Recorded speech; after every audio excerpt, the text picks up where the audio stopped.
अस्सलाम वालेकुम। Welcome to my YouTube channel recipes by student cooking. उम्मीद है आप सब खैरियत से होंगे। आज मैं बना रही हूँ बालूशाही। बिल्कुल हलवाई जैसी ये मिठाई बनेगी। बाहर से खस्ता और अंदर से सॉफ्ट और जूसी। बहुत ही आसान रेसिपी है। रेसिपी को मुकम्मल देखिएगा। साथ साथ मैं कुछ टिप्स भी शेयर करूँगी जिन्हें फॉलो कर कर आप भी हलवाई स्टाइल बालूशाही घर पर बना सकते हैं। तो रेसिपी का कोई भी पार्ट मिस नहीं कीजिएगा। बिस्मिल्लाहिर्रहमानिर्रहीम के साथ अपनी आज की रेसिपी स्टार्ट करते हैं। बालूशाही बनाने के लिए मैंने पिघला हुआ घी लिया है 80 ग्राम। घी को गर्म करने के बाद मैंने मेजर किया था, और अगर आप कप से मेजर करेंगे तो ये आधा कप घी है। इसी के साथ इसमें मैं योगर्ट शामिल करूँगी 1/4 कप, और अगर आप ग्राम्स में देखेंगे तो 50 ग्राम योगर्ट है। योगर्ट रूम टेम्परेचर पर होना चाहिए, फ्रिज का रखा हुआ दही नहीं डालिएगा। योगर्ट मैंने डाल दिया है। इसी के साथ इसमें मैं half tea spoon baking powder डालूँगी और हाफ़ टी स्पून खाने का सोडा। अब इन तमाम इंग्रेडिएंट्स को मैं खूब अच्छी तरह से मिक्स कर लूँगी।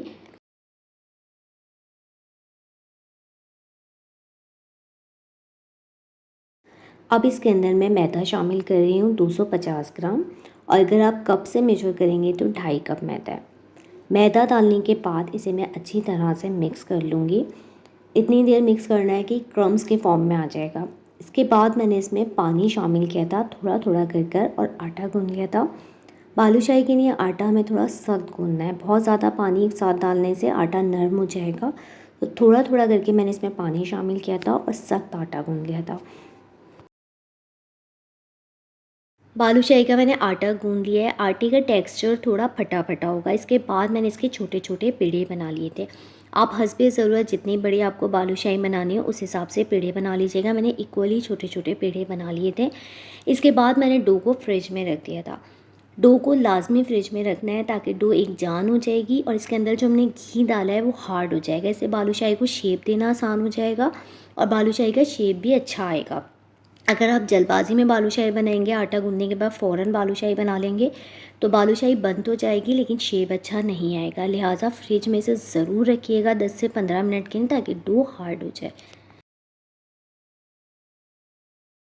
बालूशाही का शीरा बनाने के लिए मैंने 2 कप चीनी लिए। इसमें 7 से 8 अदद इलायची शामिल करिए। इलायची का छिलका मैंने खोल लिया था। साथ ही इसमें मैंने 2 कप पानी शामिल करा है और 1 टेबलस्पून लेमन जूस डाला है। लेमन जूस डालने से शीरे में क्रिस्टल नहीं बनेंगे और बहुत क्लीन शीरा बनेगा। अब इसे मैं इतनी देर पकाऊंगी कि चीनी हल हो जाएगी और शीरे में एक तार बनने लगेगा। शीरा थोड़ा थिक हो जाएगा। चीनी हल होने के बाद मैंने तकरीबन 10 से 15 मिनट मज़ीद शीरे को पकाया था, तो एक तार बनना शुरू हो गया था। थोड़ा सा शीरा थिक हो गया था। उसके बाद मैंने स्टोव बंद कर दिया था। बालूशाही की डो को तकरीबन 10 से 15 मिनट बाद मैंने फ्रिज से निकाल लिया है। घी अब जम चुका है।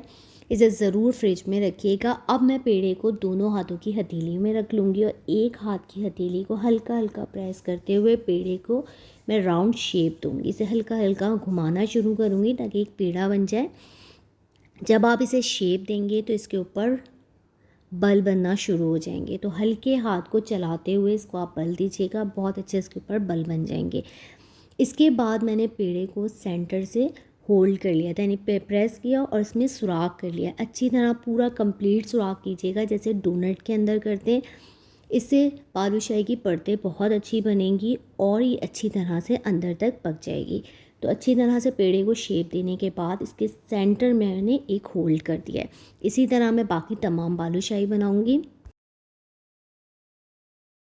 तरह अब मैं दूसरी बालूशाही भी बना लूँगी। पेड़े को दोनों हाथों की हथेली के दरमियान में रखकर दूसरे हाथ की हथेली से हल्का सा प्रेस कर कर हाथ चलाते हुए पेड़े को गोल शेप देना है। बहुत ज़्यादा दबाकर पेड़े को शेप नहीं दीजिएगा वरना बल नहीं बनेंगे। हल्का हाथ चलाते हुए पेड़े को शेप दीजिएगा तो इस पर बहुत अच्छे बल बन जाएंगे। और साथ ही आप सेंटर में एक सुराख कर दीजिएगा। डो को लाजमी फ्रिज में रखिएगा, इससे घी जम जाएगा।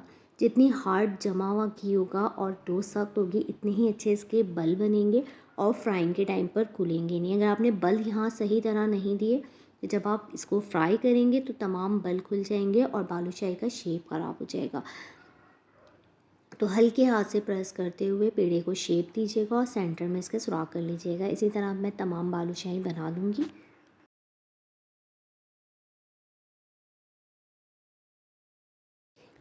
बालूशाही मैंने बना ली है, अब मैंने फ्राइंग के लिए डाल दूँगी। मैं घी में फ्राई कर रही हूँ, इससे इसका टेस्ट बहुत अच्छा आएगा।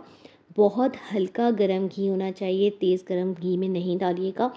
जब आप बालूशाही को घी में डालें फ्राइंग के लिए तो इसमें छोटे-छोटे से बबल्स बनने चाहिए, घी इतना गरम होगा। बालूशाही को धीमी आँच पर मैं फ्राई करूँगी, इसमें हल्के-हल्के छोटे-छोटे बबल्स बन रहे हैं। इतनी देर फ्राई करना है इन्हें धीमी आंच पर कि ये फ्राई होकर खुद ही घी की ऊपरी सतह पर आ जाएंगी। उस वक्त तक मैं इस पे चम्मच नहीं चलाऊंगी और ना ही चूल्हे की आंच को तेज़ करेंगे। बिल्कुल धीमी आंच पे ये पकती रहेंगी और खुद ही फूल कर ऊपर आ जाएंगी।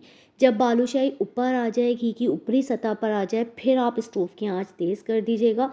उस वक्त आप इन्हें हाथ लगाकर चेक भी कर सकते हैं कि इनकी ऊपरी सतह बालूशाही की जो ऊपर की लेयर होगी वो थोड़ी हार्ड होनी चाहिए। अब जैसे-जैसे ये पकती जा रही हैं, घी की ऊपरी सतह पर आती जा रही हैं, मैं बिल्कुल भी चूल्हे की आँच तेज़ नहीं की है मैंने, बिल्कुल धीमी आँच पर ये सिक रही हैं। बालूशाही को घी में डालने के बाद अगर इसमें छोटे-छोटे बबल्स नहीं बने तो ये बिखर जाएँगी। घी को इतना गर्म होना चाहिए कि जब आप बालूशाही फ्राइंग के लिए डालें तो इसमें छोटे-छोटे बबल्स बन रहे हों और धीमी आँच पर बालूशाही को आप उस वक़्त तक पकने देंगे कि ये खुद ही पक कर थोड़े साइज़ में बड़ी हो जाएँगी, फूल जाएँगी और घी या तेल की ऊपरी सतह पर आ जाएँगी। बालूशाही फ्राई होकर घी की ऊपरी सतह पर आ गई है, थोड़ी फूल गई है, साइज़ में थोड़ी बड़ी हो गई है। अब मैंने चूल्हे की आंच बिल्कुल तेज़ कर दी है और तेज़ आंच पर अब मैं बालूशाही को पकाऊंगी ताकि ये थोड़ी हार्ड हो जाए, इसकी परतों में जान आ जाए। जैसे ही बालूशाही फूल कर घी की ऊपरी सतह पर आ जाए, स्टोव की आंच तेज़ कर दीजिएगा और तेज़ आंच पर पकाइएगा। धीमी आंच पर पकाने से बालूशाही की तमाम लेयर्स खुल जाएंगी और वो घी में बिखर जाएगी। तेज़ आंच में उस वक्त तक पकाना है आपको जब तक बालूशाही की परतें हार्ड ना हो जाएं, थोड़ी हार्ड हो जाए। जब बालूशाही थोड़ी हार्ड हो गई इसके बाद मैंने स्टोव की आंच मीडियम कर दी है और अब मैं मीडियम आंच पर फ्राई कर रही हूँ ताकि बालूशाही अंदर तक अच्छी तरह से पक जाए और इसकी परतें भी अच्छी बने। तकरीबन 3 से 4 मिनट तक मैंने बालूशाही को मीडियम आंच पर फ्राई कर लिया है। अब मैं चूल्हे की आंच तेज़ कर दूंगी और कलर आने तक फ्राई करूंगी। बालूशाही की अगर ये रेसिपी आपको पसंद आ रही हो तो इसे लाइक कीजिए, शेयर कीजिए, मुझे अपना फीडबैक दीजिए। इसके साथ ही मेरे YouTube channel recipes by student cooking को सब्सक्राइब कीजिए। बालूशाही फ्राई हो गई है, अच्छा सा कलर आ गया है। अब मैं इसे निकाल लूँगी और इसे स्ट्रेनर में रख दूँगी ताकि जितना एक्सेस घी हो बालूशाही में वो निकल जाए, वरना ये सौगी हो जाएगी। बालूशाही को जब भी आप फ्राई करके निकालें तो तकरीबन 2 से 3 सेकंड पहले चूल्हे की आंच को बिल्कुल तेज़ कर दीजिएगा ताकि जितना एक्सेस ऑयल बालूशाही ने लिया है, जब्स किया है अपने अंदर, वो तमाम एक्सेस ऑयल निकल जाए। अगर कम आँच पर आप बालूशाही को घी से निकालेंगे तो बहुत सारा ऑयल ये अपने अंदर सोक कर लेगी और बाद में ये सौगी हो जाएगी। तो यहाँ मैंने इसे तेज़ आंच पे फ्राई करके निकाल लिया है, स्ट्रेनर में रख दिया ताकि तमाम एक्सेस ऑयल निकल जाए।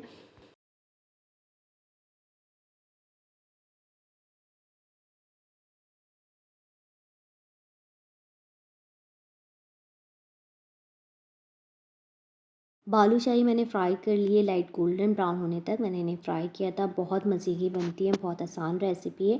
ज़रूर इस रेसिपी को ट्राई कीजिएगा। बालूशाही को फ्राई करने के बाद कुछ देर मैंने स्ट्रेनर में रख दिया ताकि तमाम एक्सेस घी निकल जाए। अब इसे मैं शीरे में डाल दूँगी। एक तार का मैंने शीरा बनाया था और ये शीरा बहुत हल्का सा गर्म है। बालूशाही शीरे में डाल दी है मैंने, ये डिप हो जाएंगी, थोड़ी सी वज़नी हो जाएंगी और शीरा पीने थोड़ा सा ये फूल जाएंगी।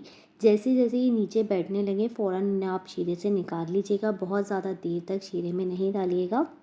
हाथ लगा के भी आप देख सकते हैं थोड़ी-सी सॉफ्ट हो जाएँगी। उसके बाद मैंने इन्हें शीरे से निकाल लिया था सर्विंग प्लेटर में। अब मैं इन्हें गार्निश कर लूँगी। थोड़े से पिस्ते मैंने चॉप कर लिए, ऊपर से स्प्रिंकल कर दूँगी। मिठाई बहुत ही मज़े की बनती है, ज़रूर इस रेसिपी को ट्राई कीजिएगा। मज़ेदार हलवाई स्टाइल बालूशाही तैयार है। गार्निश करने के बाद मैंने इसे गरम-गरम सर्व किया था। बहुत ही मज़े की मिठाई बनी थी। बहुत ईज़ी और क्विक रेसिपी है। ज़रूर आप इस रेसिपी को ट्राई कीजिएगा। इन तमाम स्टेप्स को फॉलो कर कर आप भी हलवाई स्टाइल मिठाई घर पर बना सकते हैं। तो ज़रूर इस रेसिपी को ट्राई कीजिएगा। और अगर आपको ये रेसिपी पसंद आए तो इसे लाइक कीजिए, शेयर कीजिए और मुझे अपना फीडबैक ज़रूर दीजिएगा।